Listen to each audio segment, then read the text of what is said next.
I would have lost her if I didn't. So, but I'm really interested in helping this fight, so. But I hope you're able to find something helpful from this video. Have you ever gotten that feeling that this is what you were put on this world to do? But today is finally the day. The past 3 days I've been really busy and I made all of these. Oh my gosh. Holy smokes. Oh my gosh. That is so pretty. Oh my god. We're gonna, oh wow. Thank you. Okay, yep. Game changer.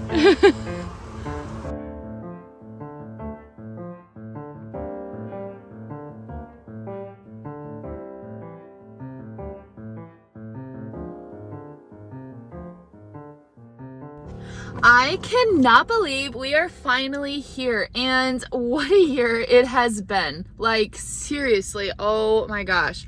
But if you would have told me 18 months ago that I would be standing here, well, sitting here, having 10,000 subscribers, I seriously would have thought you were nuts. But today I wanted to put together a video showing you all the behind the scenes of what has made BeeFit into what you know and see today. We have a long way to go, but this is the start. And each and every one of you get the chance to be here from the very start and watch as BeeFit and myself grow and push towards changing the beekeeping landscape as a whole.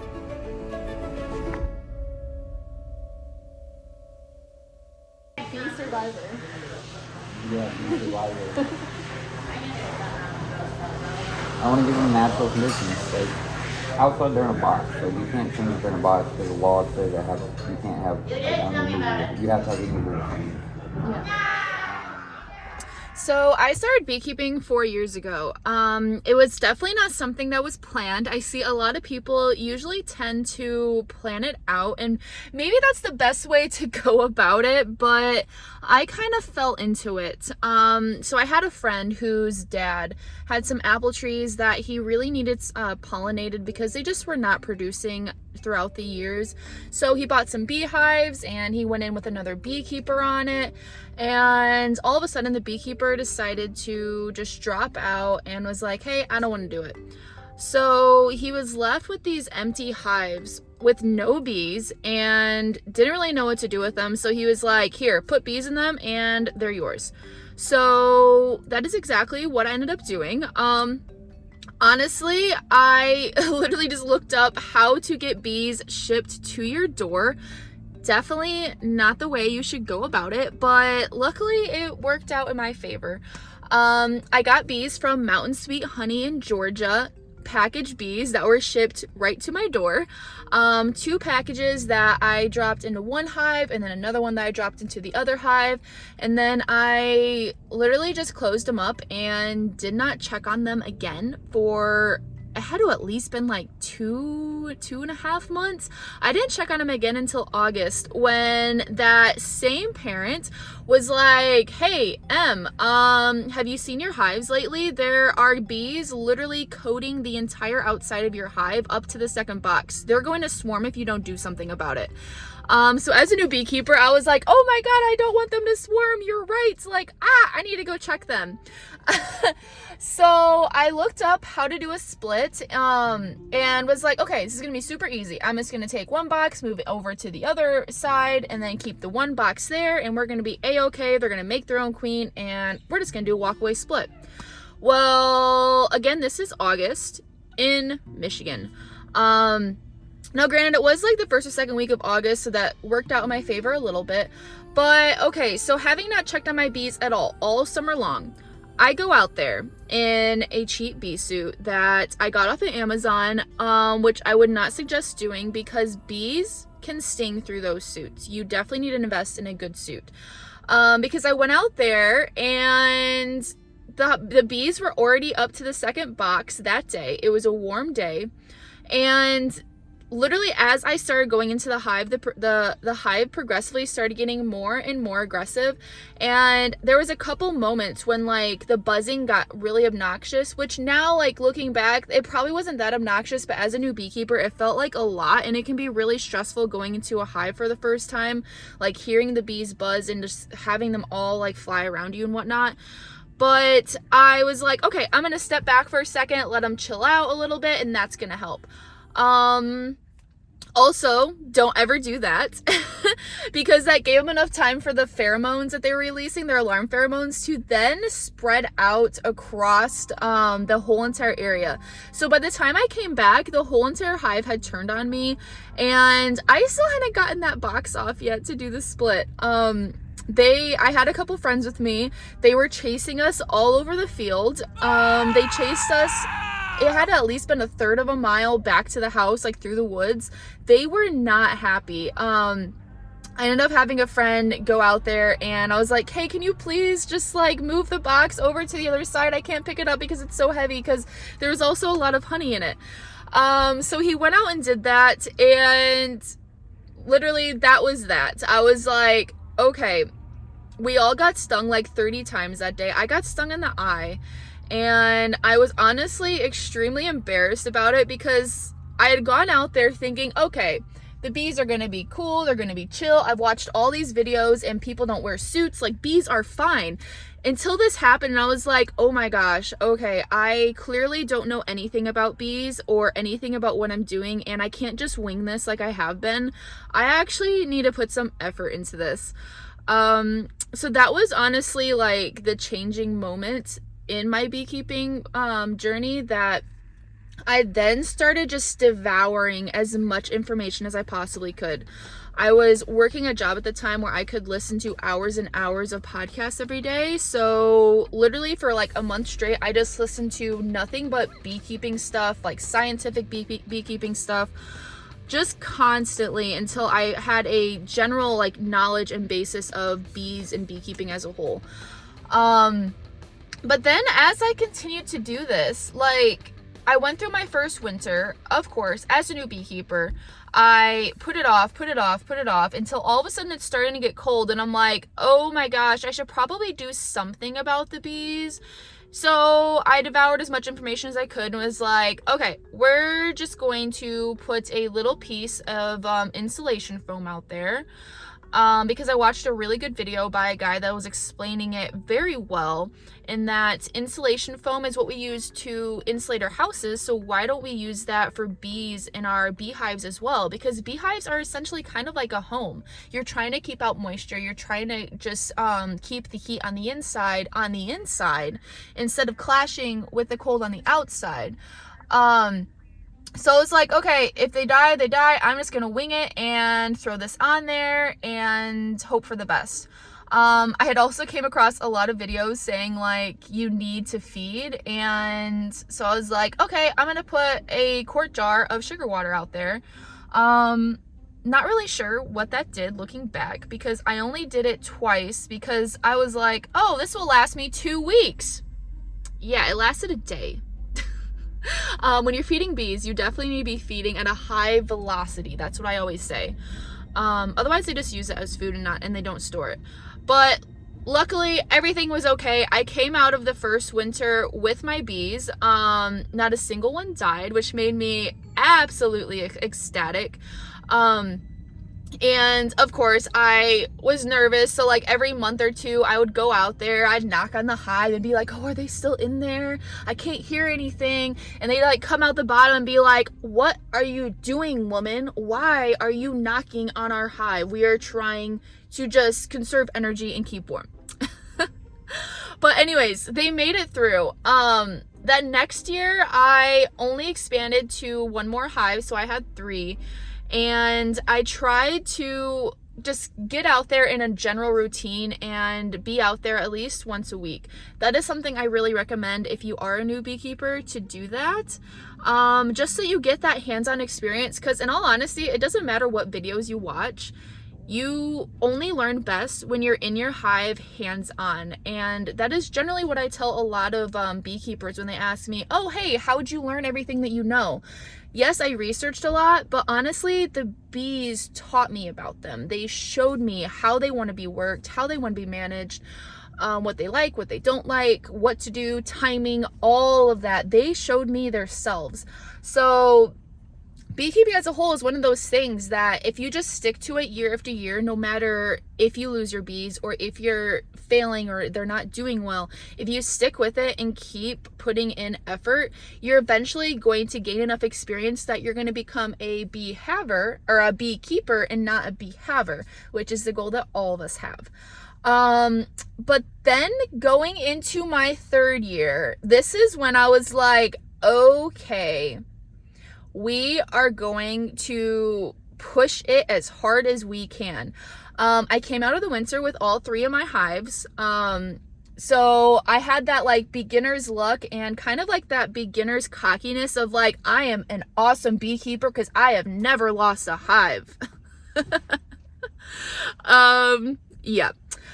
So I took a lot of risks. Right off the bat, I started splitting like crazy. I split my hives 12 different ways, ordered some queens and then put some queens in there. And I didn't do this until May, which in Michigan, this is pretty late because this is right when the flow was like in the middle of it.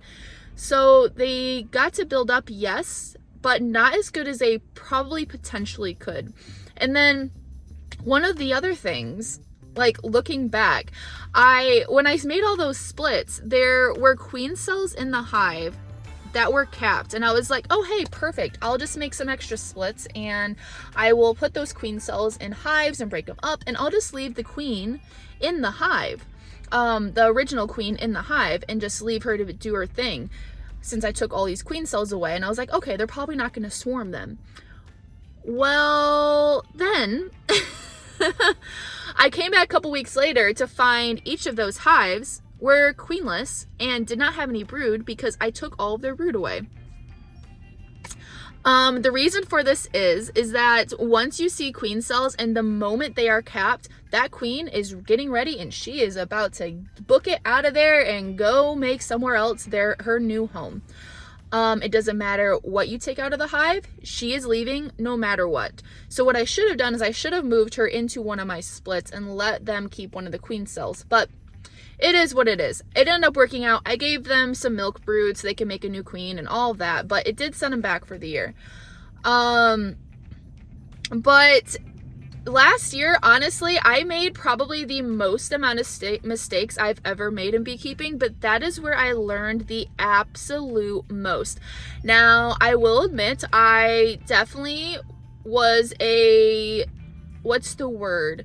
I guess I could say grandiose in my like way of beekeeping, in terms of like, I was like, I'm going to take every risk and every single one of them is going to work out and it's going to go great.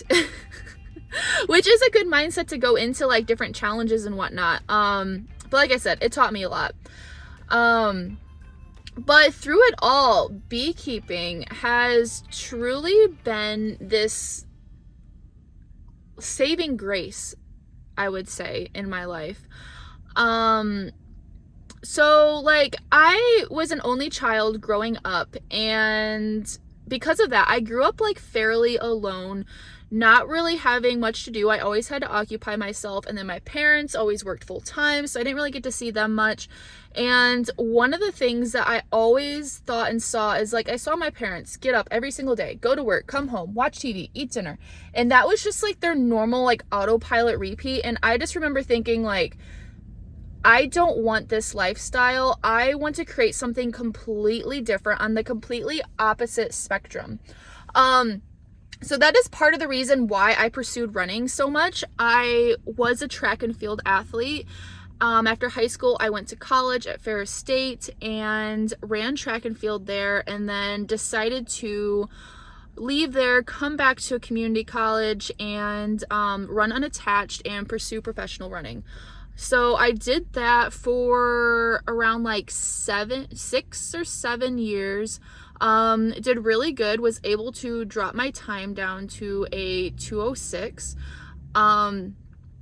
And I originally was at like a 223, so that's pretty good, coaching yourself and whatnot.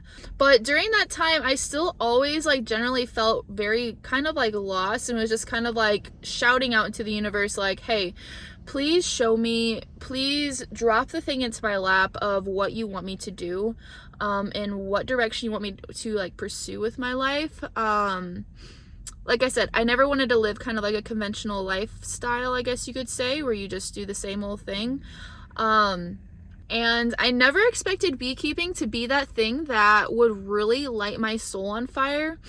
But at the time, I've talked briefly about a little bit of my past. And I don't know, I might put out a video sometime soon, kind of elaborating a little bit more.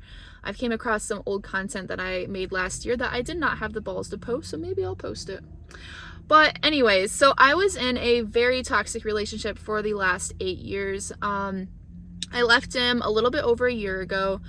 But the relationship as a whole was emotionally, financially, and just extremely abusive and manipulative, that it put a huge strain on my life, and beekeeping was literally like my ray of light. I originally wanted to expand because I was like, hey, it'd be really cool to have a meadery one day. So I'm gonna need a lot of honey in order to make mead. So I started expanding because of that, but then as I started expanding, and my bee yard really kind of became like this safe haven for me to go out and just feel free and feel like I was onto something and feel like this was exactly what I should be doing. It really started to snowball after that, and I became a little bit obsessed as I caught the bug. And as I kept doing that, I started to see a lot of the challenges that beekeepers have today. And one of those being that there is so much information out there that is so hard to sort through, and it's kind of honestly hard to understand, especially as a new beekeeper. You're like, okay, everybody's saying different things. I don't really know what to do. And everyone's like, you need to buy this, you need to do this, and you need to like do it at this time. If you don't do it this time, then everything is just messed up. But like, I don't think beekeeping needs to be that hard. And that's the first thing that I really wanted to get across to people and show you guys through this channel, and hopefully explain things to you guys in a way that's able to be understood, that beekeeping is what you make it. You don't have to make it complicated, and you don't have to buy a million things just to be successful.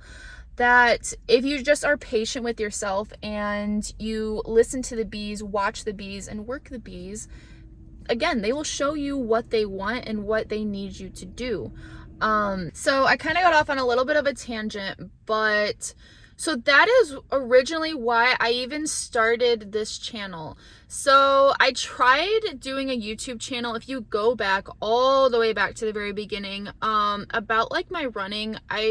Around like 7 years ago was my very first video, and I was very on and off with videos. I would make them and then I'd be like, they're not really getting traction, so I'd stop. And part of that was because I didn't really know a whole lot about like what YouTube was looking for, and I could have did those videos a little bit better. But when I started beekeeping, and as I learned more, I was like, okay, we're gonna try this. I'm just gonna throw out one beekeeping video and see if it sticks. So this was last year around like April. So I spent the month before trying to just devour as much as I possibly could about YouTube and editing and making videos.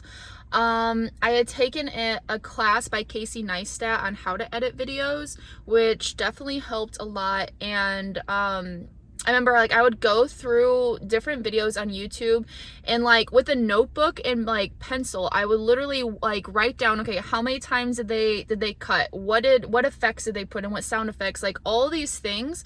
I would analyze their video and be like, okay, so this is how a video should kind of go together. And I then tried to bring that into the videos I was making. So I put out my very first video, and to my surprise, it actually did pretty well. When I say pretty well, it got like 300 views, which was a lot more than any of my other videos were getting. So I was like, okay, we'll try this again. So I put out one more video, and then it got like 1,000 views, and I was like, oh, am I onto something here? And then I got one comment. Like, literally, this is how powerful the voice of each and every one of you is to me. I had one comment from one subscriber that was like, hey, you are doing absolutely great, and I love your positivity and your energy. Please don't give up. Please keep going. Keep posting videos. And literally that was all I needed to then just keep pushing forward and keep really pushing into this YouTube channel and trying to make it into what it is today. And as I kept posting, kept learning more, kept really trying to work on my editing, everything really just started to snowball. Last summer, literally I ate, breathed, slept, editing and videos. I would spend like 8 hours, 10 hours, depending upon the video, editing each one. I would stay up till like midnight, just completely caught up in like all the music and adding in clips and just everything, piecing it together and kind of creating the style that I have today. And even now, I'm still really trying to work on my editing and my style as a YouTuber. And I've found a really huge love for it. I hear a lot of people complain about editing, but honestly, there's an art to it. And that's what I love about it, because it allows me to be able to let my creative side out and give a story to you guys in a way that is easily to digest and is enjoyable to watch. So BeFit will definitely keep evolving going forward when it comes to like videos and beekeeping and everything, because like I said, my long-term goal for Casey and I is to completely change the beekeeping landscape as a whole. There's a lot of information out there that could be adjusted a little bit as we keep progressing in beekeeping, because we are now entering a day where it is possible for a beekeeper to say, hey, I don't have to do any mite treatments because my bees are resistant. And that is because so many other beekeepers have worked very hard on trying to create the genetics in the bees that we have today. And my goal is to make it a lot easier for the new beekeeper to start beekeeping and keep beekeeping and not give up. Because most people give up before their 3rd year. And that is because the bees die and they stress themselves out. But if you go into beekeeping expecting them to die, then you're not going to be surprised when they die. But then when they don't, you're like, oh my gosh, I did something right. What did I do? And at that point, you're not pushing yourself past your limit, trying to keep them alive just for them to die. So yeah, sorry, I like to go off on tangents and whatnot, but this is truly what behind the scenes is of BeFit. Me sitting in my car, pouring my heart out to you, talking to you about everything the last year has been, all the goals that I have for BeFit, and honestly, all the growth and change that has happened. I'm sure you guys have seen it. I have definitely changed so much this last year. I also have Casey to thank for that. And moving across the state to a different location and completely restarting my life. So if you're thinking about it and you want to do it, my advice is to do it, because you never know what could happen. Anything wonderful could possibly happen. But yeah, anyways, so I cannot thank each and every one of you enough for bringing this community to where it is today. We have such a strong and compassionate community in the comments, and I absolutely love watching you guys help each other out in your beekeeping journey. And then we have the haters in the comments. Yes, I know you guys all see them. I also see them. But I just want to say to all of the guys that are saying, hey, I'm going to put money on the fact that all of her hives are going to be dead in 2 years. Well, you're just going to have to stick around and keep watching to find out if they do. But anyways, so again, I just want to say thank you to each and every one of you that are here today and for helping us reach 10,000 subscribers. It truly means the world to me, and it still blows my mind that people want to watch these videos. Like, my life is just, okay, whatever. But again, thank you so much, and I hope these videos are helpful. That is my goal. I hope that I can help at least a little bit in every single one of your guys' beekeeping journey as we keep moving forward. And there's going to be still a lot more to come as BeFit grows and iFit grows and I grow. But anyway, so Casey and I were actually just talking last night about some of our goals for beekeeping, and we're not in this for the money. A lot of people are in this because they want to make money. They need to have as much honey as possible, and they have certain contracts they have to like uphold, or maybe they got into beekeeping and they have to show some sort of value from it in order for their wife or husband to be okay with them dropping $1,000 every year on bees. That is completely understandable. But Casey and I are completely fully in this just for the love of beekeeping and just for the bees. Our only goal is to watch the bees move forward, and that is what we're trying to do, and it's going to take someone brave to do that. So if we do lose all of our hives, that's okay. We can still get bees. It's not the end of the world. We're not wrapped up in the money with it. So as long as we're moving forward, we are happy. And so far we've been doing absolutely great with that. So anyways, okay. I guess I'll wrap it up there because this is probably getting a little bit long and you probably don't want to hear me keep ranting and whatnot. So I just want to say thank you so much for being here in the last year and a half with me in BeFit. And I hope you stick around with me a little bit longer and don't get too annoyed or bored with me anytime soon. But I hope you're having a great week. I hope you're having a great day, and I'll see you guys soon. So don't quit. Really though, new beekeepers, don't quit and be fit.